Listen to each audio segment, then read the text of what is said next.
Bismillahirrahmanirrahim. Alhamdulillah. Alhamdulillahi rabbil alamin. Wa bihi nasta'in ala umurid dunya waddin. Asyhadu an la ilaha illallah wahdahu la syarikalah. Wa asyhadu anna Muhammadan abduhu wa rasuluh alladzi la nabiyya ba'dah. Allahumma passalli wa sallim ala Sayyidina Muhammad wa ala ali Sayyidina Muhammad, amma ba'du.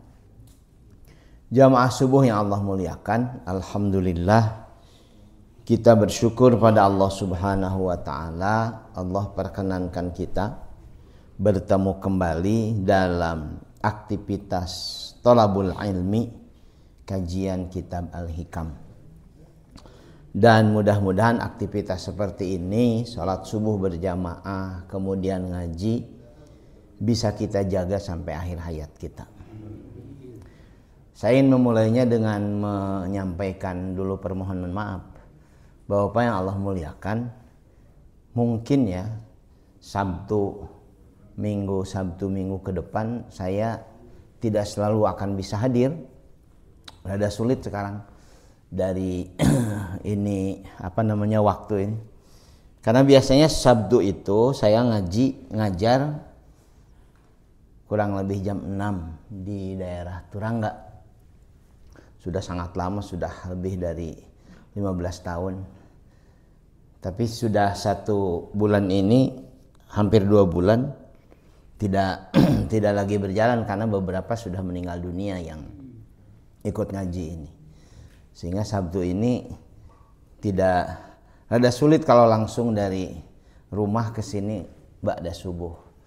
Jadi saya ngobrolkan gini, sedang nyari gantinya kapan ya duh.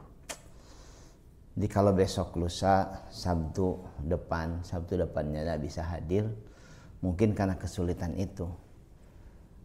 Jadi mohon maaf. Tapi saya sedang ikhtiarkan supaya tetap bisa ngaji. Itu pengantarnya. Jadi kalau besok lusa diisi sama yang lain dan sebagainya, mohon tetap bisa diikuti sajalah. Mudah-mudahan tetap berkah dan manfaat. Nah, sekarang kita akan ngaji hikmah ke-6 kitab Al-Hikam. Ibnu Athaillah rahmatullah alaih menyampaikan, la yakun ta'akhuru amadil ata'i ma'al ilhahi fid du'a'i mujiban liya'sika bahwa domina lakal ijabah fima yakhtaruhu laka la fima takhtaru li nafsik wa fil waqti alladhi yuridu la fil waqti alladhi turid. Kalau diterjemahkan secara bebas kurang lebih seperti ini. Janganlah karena keterlambatan anugerah Allah kepadamu yang engkau sudah demikian sungguh-sungguh dalam memohon, dalam berdoa, menyebabkanmu patah harapan. Sebab bahwa dominalakal ijabah, dia Allah telah menjamin mengijabah semua doa fima yakhtaruhu laka, dalam apa yang dia kehendaki untukmu, la fima tahtaru li nafsik, bukan menurut kehendakmu, wa fil waqtil ladzi yuridu la fil waqtil ladzi turid, pada waktu yang dia tentukan untukmu dan bukan waktu yang engkau tentukan. Dalam aforisma, kata mutiara, nasihat ini Ibnu Athaillah sedang mengajarkan kepada kita bahwa ijabah doa adalah hak Allah Subhanahu wa taala kepada kita. Yang bagaimana Allah mengijabah doa itu hendaknya dipahami bukan sekehendak kita, tapi sesuai dengan kehendak Allah. Seringkali sebagian kita merasa kecewa, putus asa karena merasa ijabah doa itu, jawaban doa itu, pengabulan doa itu seperti yang sudah kita rancang sebelumnya. Padahal bisa jadi rancangan kita tidak selaras dengan rancangan Allah Subhanahu wa taala. Dalam Al-Qur'an tuh banyak ayat berbunyi wa huwa khairul makirin. Allah lah sebaik-baik perancang. Allah lah sebaik-baik desainer. Allah lah sebaik-baik yang menentukan. Jadi seringkali manusia, orang-orang beriman termasuk kita mengalami kekecewaan karena sudah punya harapan, sudah punya keinginan yang berkali-kali. Keinginan itu di sini disebutkan ma'al ilhah, dengan bersungguh-sungguh terus-menerus tidak berhenti disampaikan, mujiban terus, sampai kemudian ketika merasa tidak dikabulkan, merasa tidak diijabah, yang muncul adalah putus asa, kecewa. Padahal dalam Al-Quran surat Al-Mu'min ayat ke-60 Allah sendiri menegaskan, wa qala rabbukum ud'uni astajib lakum innal ladzina yastakbiruna an ibadati sayadkhuluna jahannama dakhirin. Dan Tuhanmu berfirman, berdoalah kepadaku, astajib lakum, aku akan menjawab, mengijabah doa-doa kalian. Sesungguhnya orang-orang yang sombong, takabur an ibadati, tidak mau beribadah kepadaku. Maknanya tidak mau ibadah di sini adalah tidak mau berdoa. Orang-orang yang sombong, tidak mau berdoa, tidak mau memohon, tidak mau meminta kepadaku, sayadkhuluna jahannam, akan kumasukkan mereka ke dalam jahannam, dakhirin, dalam keadaan terhina. Apa makna ayat ini? Allah menjanjikan akan mengabulkan semua doa, apapun doa yang dilantunkan oleh hamba-hambanya. Hanya saja dalam hadis Nabi SAW dijelaskan juga oleh para ulama tentang bagaimana doa Allah Subhanahu wa taala itu, doa-doa kita kepada Allah Subhanahu wa taala itu diijabah. Prinsip dasarnya adalah semua doa akan dijawab. Semua permohonan akan diijabah. Semua harapan kita yang kita lantunkan kepada Allah Subhanahu wa taala akan dipenuhi. Prinsip dasarnya. Nanti kemudian hadis Nabi, kaul para ulama memberikan penegasan bagaimana cara doa itu diijabah, apa syarat dan rukunnya dan lain sebagainya. Saya ingin ulang lagi kalimat inti dari yang dijelaskan oleh Athaillah tadi di awal. Ada kalimat penting yang mungkin kalau kita pahami dengan seksama bisa memperbaiki pemahaman sebagian kita ketika berdoa. Fima yakhtaruhu laka la fima takhtaru li nafsika. Wa fil waqtil ladzi yuridu la fil waqtil ladzi turidu.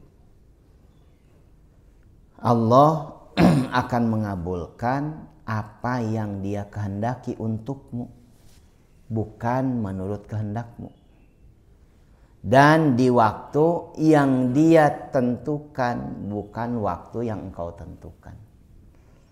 Kita berharap misalkan ingin memiliki mobil karena merasa kita butuh nih punya mobil. Tapi justru ketika kita menginginkan mobil, kita ikhtiar dan lain sebagainya, enggak juga dapat.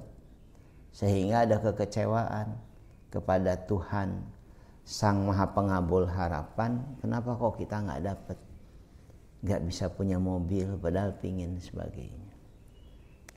Seringkali orang tidak menyadari, boleh jadi kalau yang kita inginkan itu dikabulkan, mungkin tidak bermanfaat sama sekali. Di beberapa pemukiman Pak di Bandung di komplek-komplek perumahan itu banyak sekali kasus yang muncul perselisihan antara tetangga itu karena urusan parkir. Rumahnya tidak mempersiapkan garasi, dan nyangka bakal gaduh mobil. Jadi begitu punya mobil, dia jadi makan jalan, ruang publik diambil, sehingga tetangganya terganggu. Banyak sekali perselisihan. Termasuk di tempat saya pernah tinggal, di wilayah sini nih, daerah Ciodeng itu, dan sebagainya. Sehingga banyak sekali lahan-lahan umum yang semestinya menjadi wilayah publik itu habis dijadikan lahan parkir karena banyak rumah yang tidak punya kesiapan. Kalau kata sebagian orang, eta teh can siap boga mobil teh kitu, jadi ngariweuhkeun batur dan sebagainya. Atau barangkali kalau kita ditanya satu demi satu, inginkah misalkan kita punya mobil, bahkan mungkin ketika disebutkan jenis mobilnya, semua kita mengajukan. Katakanlah misalkan ingin punya Alphard yang mewah, kemudian nyaman, dan juga luas. Tapi kenapa kemudian kita tidak punya? Boleh jadi kalau punya bukan jadi manfaat, jadi banyak madarat. Macet luar biasa. Keluar timah ge hese, da kabeh boga mobil Alphard dan sebagainya. Selalu jarang kita memahami bahwa keinginan kita itu kalau diwujudkan oleh Allah nggak jadi kebaikan. Karena itu dalam ayat, dalam aforisma ini Athaillah menyebutkannya fima yakhtaruhu laka la fima tahtaru li nafsi. Dia yang menentukan, yang memilihnya, bukan kamu yang menentukan, yang memilih. Dan waktunya dia juga yang memutuskan, bukan waktu yang kamu putuskan. Tidak selalu tepat pilihan kita, tidak selalu pas keinginan kita. Dan memahami ini butuh waktu relatif panjang. Memahami bahwa Allah pasti memutuskan, menentukan, menetapkan, dalam bahasa tauhid disebut dengan takdir, yang terbaik bagi kita. Walaupun sangat sulit kadang-kadang kita pahami, tapi pasti ketentuan Allah, takdir Allah itu adalah yang terbaik. Pasti. Sulit memahami, Pak. Di Purwakarta itu, saya nggak ketemu, hanya baca saja, nonton di channel dan sebagainya. Ada satu keluarga punya anak 3, tinggal ibunya saja, anaknya 3, tiga-tiganya cacat. Dan cacatnya bukan sekedar cacat, cacatnya cacat sama sekali nggak bisa survive, bertahan tanpa bantuan orang lain. Miskin, kemudian cacat luar biasa, sehingga betul-betul butuh bantuan siapapun. Sementara si pencari nafkah hanya ibunya yang sudah tua renta. Itu kan banyak sekali. Kemudian secara umum kita berpikir, kenapa ya Allah menciptakan yang demikian? Sulit sekali hidup itu dijalani. Kok bisa? Sulit kan kita nerima? Sulit memahami yang demikian. Kadang-kadang muncullah setelah demikian lama dipahami, boleh jadi yang demikian itu Allah hadirkan untuk menguji bagaimana solidaritas kita kepada sesama. Bagaimana kemudian kepedulian kita pada sesama. Rasanya menjadi sangat-sangat keterlaluan kalau ada tetangga kita seperti itu dan kita sama sekali tidak tergerak untuk membantu, sekedar katakanlah berbagi makanan dengan mereka. Jadi yang seperti itu dihadirkan kadang-kadang memang tidak bisa dimengerti, tetapi justru Allah hadirkan untuk menguji bagaimana mata hati kita.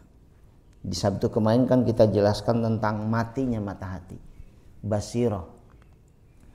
Mata hati itu bisa mati karena tidak pernah dilatih, tidak pernah diasah untuk menjadi peka, untuk menjadi sensitif dan lain sebagainya. Wa fil waqtil ladzi yurid, di waktu yang dia inginkan, bukan di waktu yang kamu inginkan. Di waktu yang dia inginkan itu artinya kita tidak pernah tahu kapan yang pantas gitu ya bagi kita mendapatkan anugerah Allah, Padahal kita berharapnya mungkin sekarang ketika masih muda mengejar karir, mengejar harapan dan sebagainya. Padahal boleh jadi Allah tidak memberikannya kepada kita di masa muda. Betapa banyak orang-orang yang kemudian tergelincir hidupnya karena bergelimang kekayaan, bergelimang materi dan lain sebagainya. Ini bagian penting yang menurut Athaillah harus dipahami, bahwa diijabahnya doa itu adalah sepenuhnya hak Allah. Bagaimana caranya, kapan waktunya, sepenuhnya hak Allah. Seorang mukmin adalah orang yang bisa menerima, memahami dan tetap husnudzon, berprasangka baik kepada Allah atas segala keputusannya. Jamaah subuh yang Allah muliakan, boleh jadi perkara yang kita senang itu buruk menurut Allah. Sebaliknya, perkara yang tidak kita senangi itu justru jadi kebaikan bagi kita. Seperti Allah tegaskan dalam firman-Nya, wa asa an takrahu syai'an wa huwa khairul lakum wa asa an tuhibbu syai'an wa huwa syarrul lakum. Boleh jadi kamu membenci sesuatu padahal yang kamu benci itu baik bagi kamu, dan boleh jadi kamu menyukai sesuatu padahal dia buruk bagi kamu. Ini kan ayat sangat masyhur, terkenal, tapi kadang-kadang sulit dipahami.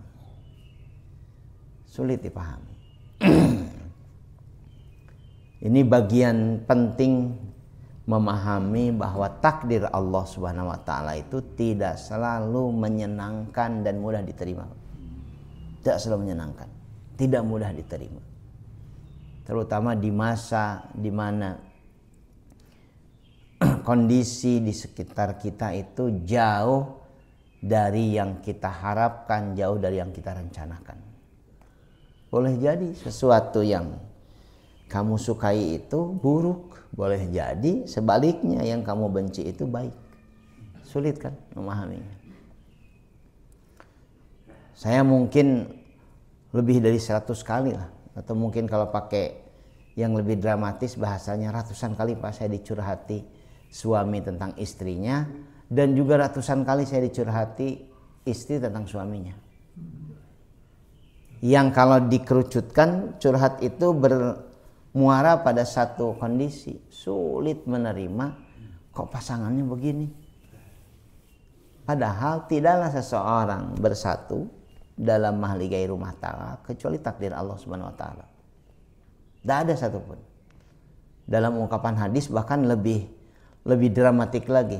Tidak ada satupun daun yang jatuh kecuali Allah tahu betul kenapa daun itu jatuh. Ini bagian penting yang terus-menerus harus dilatih, bahwa ketetapan Allah itu pasti yang terbaik. Ketetapan Allah itu pasti yang terbaik. Tadi malam saya baca beberapa cerita, bukan sekedar cerita tapi kisah nyata yang barangkali bagi kita rada aneh, menakjubkan. Di wilayah Jogja itu katanya ada pedagang pecel yang enak sekali, si pecelnya itu saking enaknya orang ngantri, ratusan yang ngantri, tapi dia hanya membuat pecel itu 42 porsi, yang ngantri itu ratusan, sehingga orang berebut. Kenapa orang ngantri? Pecelnya enak, laris, gak pernah lebih dari 2 jam. 1 jam buka itu kadang-kadang sudah habis, paling lama 2 jam. Sehingga banyak orang bilang, Mas, bikinlah yang banyak supaya semua kebagian. Jawabannya itu di luar apa yang dipikirkan banyak orang. Boleh jadi, kata dia, kalau lebih banyak nanti rezekinya tukang nasi kuning, tukang nasi uduk, tukang bubur tidak lagi seperti biasanya. Dan saya sudah cukup dengan 42 bungkus ini, sudah terpenuhi. Mungkin kalau di kita kan akan bilang belegug dasar tukang dagang teu ngarti. Ada orang-orang yang punya sudut pandang berbeda dengan kebanyakan kita. Capek hidup mengejar-ngejar terus ambisi itu terus udah. Sudah punya pendapatan 1 miliar katakanlah. Dilihat, besok targetkan harus lebih dari 2 kali lipat 2 miliar. Terus bagi sebagian orang mungkin dianggap memang begitu hidup. Tapi bagi sebagian orang lagi capek. Dia sudah nyaman dengan katakanlah penghasilannya hanya 100 jutaan dalam 1 tahun. Tapi nyaman. Dia bisa bersama keluarga, tidak banyak friksi, bisa sholat berjamaah ke masjid, bisa nyapa tetangga dan sebagainya. Coba Anda bayangkan yang penghasilannya harus 1-2 miliar dalam 1 tahun, mungkin banting tulangnya 2, 3, 4, 5 kali lipat kita dan sebagainya. Padahal ketika ditanya apa yang dicari dengan pingin duit banyak sebagainya, pingin kebahagiaan, dan kebahagiaan itu biasanya bertumpu pada ketenangan dalam hidup yang dijalani. Kalau Anda sudah bisa mendapatkan ketenangan dengan hidup yang biasa-biasa, ngapain kemudian mengorbankan ketenangan untuk hidup yang tidak biasa? Kalau sudut pandangnya diganti. Itu cerita tentang tukang pecel di Jogja itu dikutip banyak orang. Sehingga banyak orang bilang, itulah katanya karena tinggal di kampung. Coba kalau dia tinggal di kota. Ternyata yang tinggal di kota juga banyak orang-orang yang lebih menikmati ketenangannya dan sebagainya. Bapak-bapak yang Allah muliakan, saya nggak tahu sekarang ya, tapi kalau bapak-bapak lewat nih Soekarno-Hatta ke wilayah, ada di sana ada Astra bis gitu ya. Besar, ada lahan kosong, sawah tuh. Luas sekali. Itu dari saya kecil, karena saya kecil di situ. Sejak saya SD sampai hari ini lahan tuh masih kosong.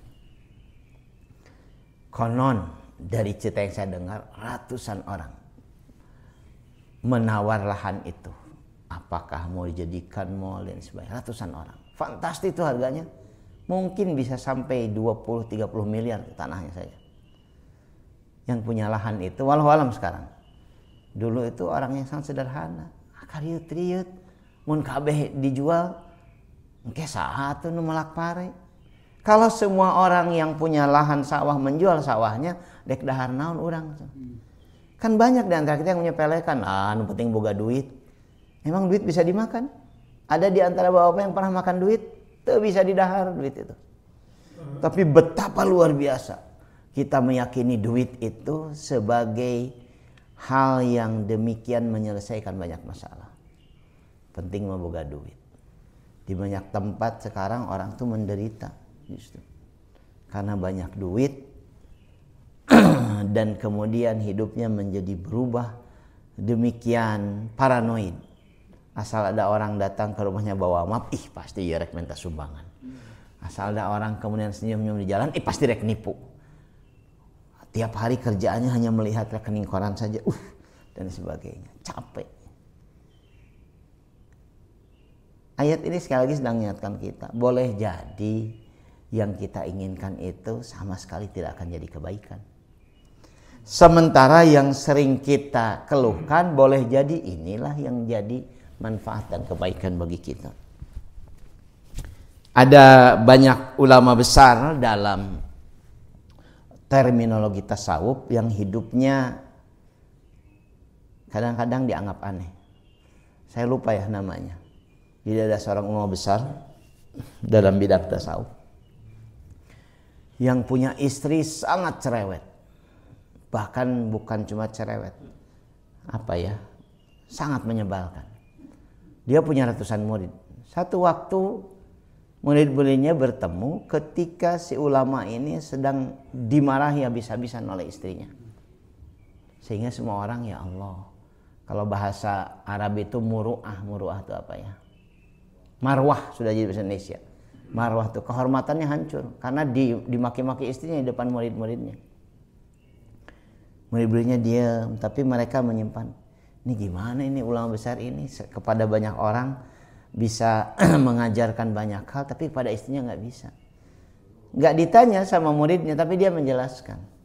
Boleh jadi yang membuat saya bisa bersabar atas banyak hal yang terjadi karena saya dianugerahi Allah seorang istri yang demikian cerewet.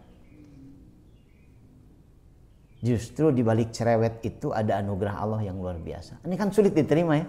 Saya termasuk yang sulit membayangkan kalau dimarahin istri itu di depan banyak orang kemudian bisa berkata justru karena dia cerewet, karena dia marah-marah. Jadi banyak sekali anugerah Allah. Banyak kan para bapak yang aduh ya Allah Gusti kieu-kieu teuing teh misalkan. Di beberapa kisah itu menunjukkan bahwa dalam hal yang tidak kita sukai, saya ingin memberikan penekanan di sana. Mungkin itulah cara Allah menyayangi kita, memberikan banyak kebaikan. Sebaliknya dalam banyak hal yang kita sukai, mungkin justru di situ banyak hal keburukan. Jamaah subuh yang Allah muliakan, saya kutipkan hadis Nabi sallallahu alaihi wasallam dari sahabat Ubadah bin Samit. Ma'alal ardi muslim yad'ullaha ta'ala bida'watin illa atahullahu iyyaha au sarafa anhu minas su'i mithlaha malam yad'u bi itsmin au qati'ati rahim. Faqala rajulun minal qaum idzan nuksir. Qala Allahu aktsar. Kata Nabi SAW, seorang muslim tidaklah berdoa kepada Allah dengan satu doa, kecuali Allah pasti mengabulkan doanya seperti yang diinginkannya, atau Allah menghindarkannya dari keburukan yang sebanding dengan doanya, selama dia tidak mendoakan dosa atau memutuskan silaturahim. Ini syarat dikabulkannya, diijabahnya doa kita. Seseorang di antara mereka kemudian berkata, kalau begitu kita perbanyak doa, permohonan. Dan kata Nabi, Allah aktsar, Allah akan lebih banyak lagi memberi dari apa yang kalian minta. Lewat hadis ini, para ulama kemudian merumuskan ada 3 cara Allah mengijabah doa kita. Yang pertama, Allah ijabah seperti yang kita rencanakan, seperti yang kita harapkan, seperti yang kita minta. Ya Allah, hoyong gaduh budak abdi teh. Berarti kita sudah menikah, sedang dalam proses berumah tangga, Allah berikan segera anak. Itu cara Allah mengabulkan doa. Yang kedua, kata para ulama dari hadis ini, Allah mengganti ijabah doa kita dengan yang semisal atau yang jauh lebih baik tanpa selalu kita pahami. Atau Allah menghindarkan keburukan, menghindarkan bencana dari kehidupan kita sebagai ijabah dari doa kita. Boleh jadi bapak-bapak sehat, punya waktu luang, adalah bagian dari ijabah doa-doa kita yang mungkin tidak kita sadari dari permohonan-permohonan kita. Diberikan sehat, padahal doana hoyong seueur artos. Hoyong seueur artos, hoyong seueur artos. Juga kunaon artos teh hoyong seueur wae. Hoyong seueur artos. Saya sering tuh ngobrol, ya saya bercanda pada banyak orang, naon nu hayang teh. Hayang loba duit abdi mah Ustaz. Jika namun loba duit mah tenang we. Sebagai cara Allah ngabulkannya mungkin tidak banyak duitnya, tapi Anda sehat. Yang sehat itu kalau diukur, dikonversi dengan uang mungkin tidak bisa dihitung. Demikian luar biasa sehat itu. Yang ketiga, Allah mengabulkan doa kita dengan menyimpannya nanti di akhirat. Jadi dividen dari investasi saham doa kita, permohonan kita, aktivitas kebaikan yang kita lakukan atas nama Allah Subhanahu wa taala diinvestasikan oleh kita dan Allah nanti bagi dividennya di akhirat. Jadi kebaikan. Kan bapak-bapak pasti pernah mendengar hadis seperti ini. Miftahul jannah la ilaha illallah. Kuncinya surga itu la ilaha illallah. Apa maknanya? Allah sudah memberikan kunci surga pada kita. Kunci surganya adalah la ilaha illallah. Jangan pernah musyrik, jangan pernah menyekutukannya. Kita semua adalah calon penghuni surga. Karena itu kalau nanti masuk neraka sebetulnya nggak cocok. Udah hafal kunci lagi. So, bapak-bapak ada yang hafal kunci neraka kan nggak tahu. Tapi hadis tentang kunci surga demikian terbuka, mudah diakses. Miftahul jannah, kunci surga itu la ilaha illallah. Simpan tuh tekad itu. Tidak ada Tuhan selain Allah, tidak akan pernah berbuat kemusyrikan. Kita masuk surga. Jangan terlalu khawatir kita tidak masuk surga, karena kuncinya sudah diberikan pada kita. Hanya kebodohan yang membuat orang beriman masuk neraka. Pan geus apal kunci namanya tuh bisa muka. Sementara orang masuk neraka nggak ada, nggak tahu kuncinya pun bagaimana, sebenarnya nggak tahu. Masuk surga itu jadi bagian penting pada kita. Itu kasih sayang Allah.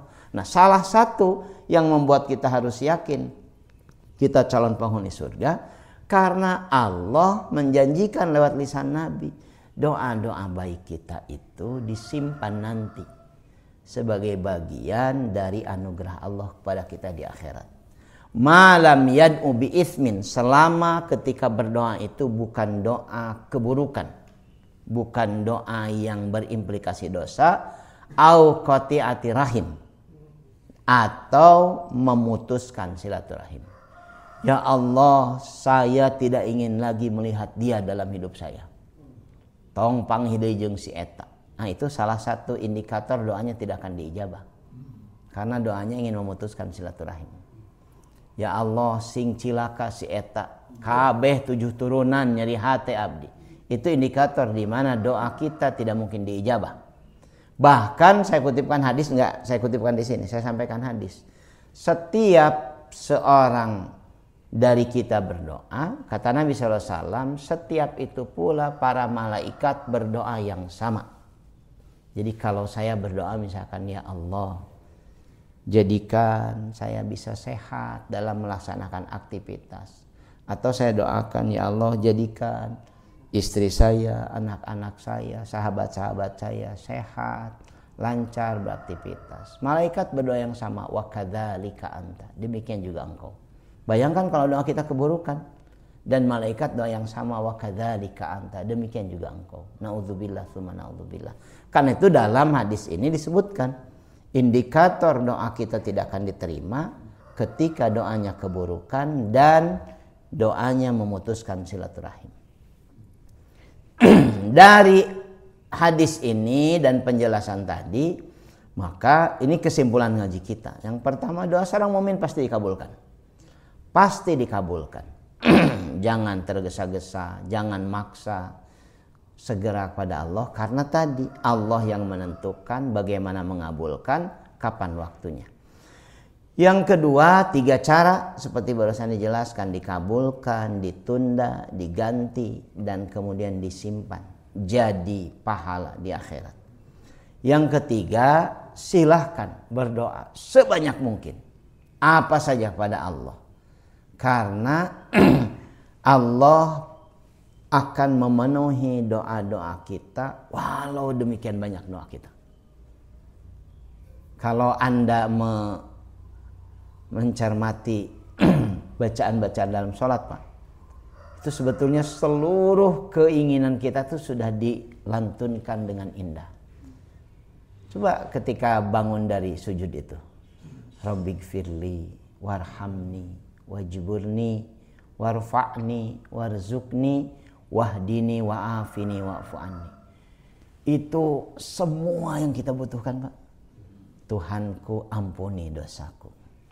Warhamni, kasihi aku, sayangi aku. Wajburni, santuni aku, perlakukan aku dengan lembut. Warfa'ni, angkat derajatku. Warzuqni, penuhi kebutuhanku. Wahdini, tunjukkan aku. Wa'afini, maafkan kekeliruanku. Wa'fu anni, ampuni dosa-dosaku. Apalagi ada yang kurang? Luar biasa itu. Masih juga dibuka ruang oleh Allah ketika sujud untuk berdoa apapun yang diinginkan, karena itu adalah kondisi terdekat seorang hamba dengan Tuhannya. Fa'aksiru, kata Nabi, perbanyaklah lahu ketika sujud itu doa, perbanyak doa. Ini luar biasa sebenarnya. Tapi ya kita lo bating pangabutuh, udah semua dilantunkan anggar, ya Allah, mobil ya Allah. Allah ya Allah, ulah Avanza biasa ya Allah, Alphard ya Allah dan sebagainya. Kan luar biasa itu keinginan kita tuh. Padahal sudah semua dilantunkan. Dan tidak apa-apa kata Allah, sok ya lantunkan semua. Dan ketika berdoa dianjurkan serius, sangat berharap. Saya belajar dari Imam As-Sajjad, cicitnya Nabi sallallahu alaihi wasallam, cucunya Ali bin Abi Thalib. Nama aslinya Zainal Abidin, bukan Zainal Arifin. Zainal Abidin. Zain itu hiasan, Abidin para hamba. Zainal Abidin, julukannya As-Sajjad, yang selalu bersujud.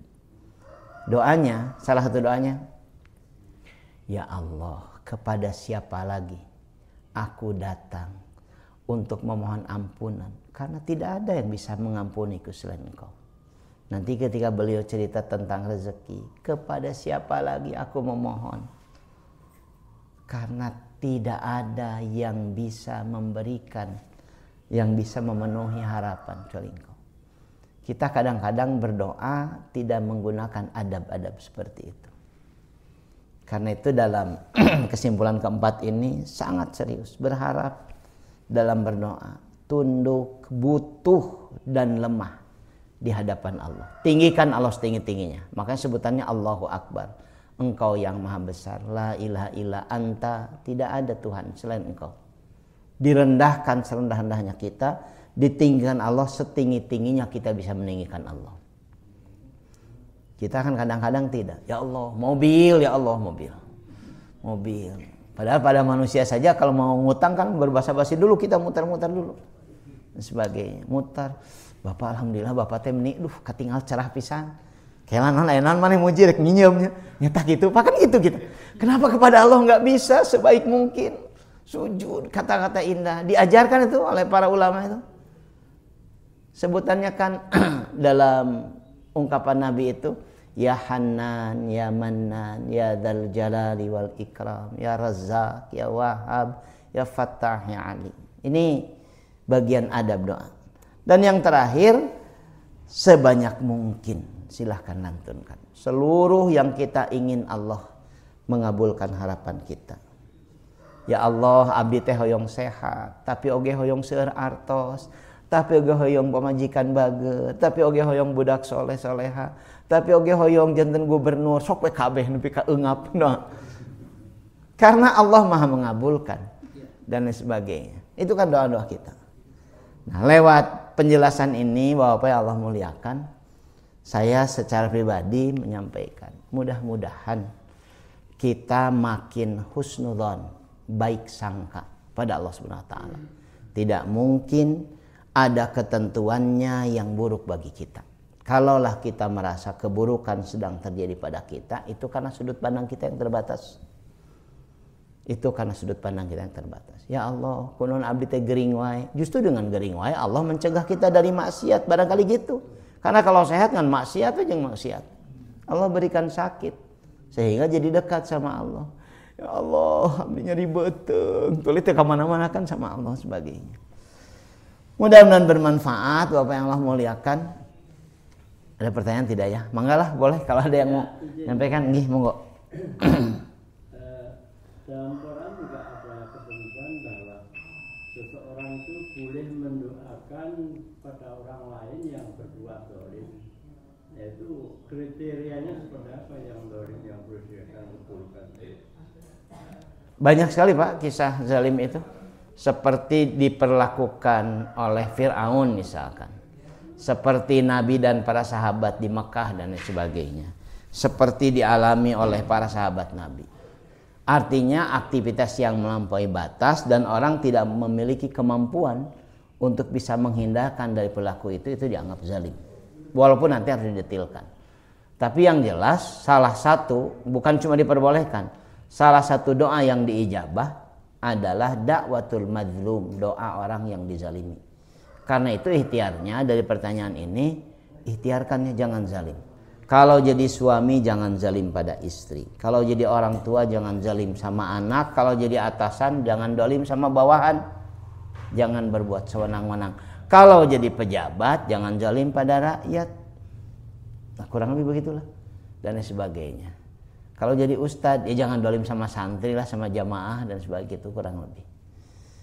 Itu ya yang bisa saya sampaikan. Bapak mohon maaf, mudah-mudahan bermanfaat. Aqulu qouli hadza astagfirullah li wa lakum. Subhanakallahumma wa bihamdika asyhadu an la ilaha illa anta astaghfiruka wa atubu ilaik. Assalamualaikum warahmatullahi wabarakatuh.